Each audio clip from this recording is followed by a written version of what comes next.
మూలిగే నక్క మీద తాటిపండు పడ్డం అంటే ఇదేనేమో. ఓ పక్కన సౌదీ అరేబియానేమో పాకిస్తాన్‌తో ఆర్థిక సంబంధాలు తెగతెంపులు చేసుకుంటున్నాం అని చెప్తోంది. ఎందుకని?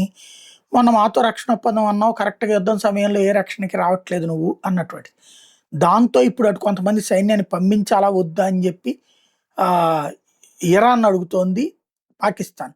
ఇరాన్ నువ్వు పంపిస్తే నీ తాట తీస్తానంటోంది. ఇంకోవైపున ఇరాన్ సరిహద్దులకి సైన్యాన్ని పంపించింది పాకిస్తాన్.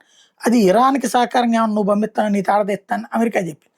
అమెరికా వాళ్ళ ఎయిర్ బేస్‌లు, అమెరికాకి సంబంధించిన నేవీ బేసుల్ని పాకిస్తాన్ వాడుకుంటోంది. దాని మీదన పాకిస్తాన్ అంతు చూస్తానని ఒకవైపున ఇరాన్ చెప్తోంది. ఇప్పుడు తాజాగా ఈ అన్నిటి మధ్యన బెలూచ్ రెబెల్స్ వచ్చేసి గ్వాదర్ పోర్ట్‌ని స్వాధీనం చేసేసుకున్నారు. బెలూచ్ ఫ్రీడమ్ ఫైటర్స్ ఆ ప్రాంతం మొత్తాన్ని తమ అదుపులోకి తీసుకున్నారు. పోలీస్ స్టేషన్స్ కూడా తమ చేతుల్లోకి తీసేసుకున్నారు.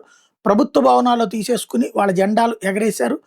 అనేక మంది పోలీస్ ఆఫీసర్‌లని వీళ్ళు అరెస్ట్ చేశారు. పోలీస్ ఆఫీసర్‌ని బెలూచ్ రెబెల్స్ అరెస్ట్ చేశారు. అదే జైళ్ళలో ఉంచారు. అలాగే చెక్ పాయింట్స్ అన్నీ గూడా ఎస్టాబ్లిష్ చేసి హైవే మీదన ఎవరైనా సరే వీళ్ళ చేతులు వీళ్ళకి కప్పం గట్టి పోవాలనమాట.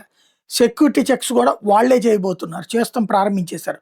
లోనీ రోడ్డు, నాదీగాజ్ రోడ్డు ప్రాంతాలన్నీ కూడా ఇప్పుడు కంప్లీట్‌గా బెలూచ్ రెబెల్స్ చేతిలోకెళ్ళిపోయినాయి.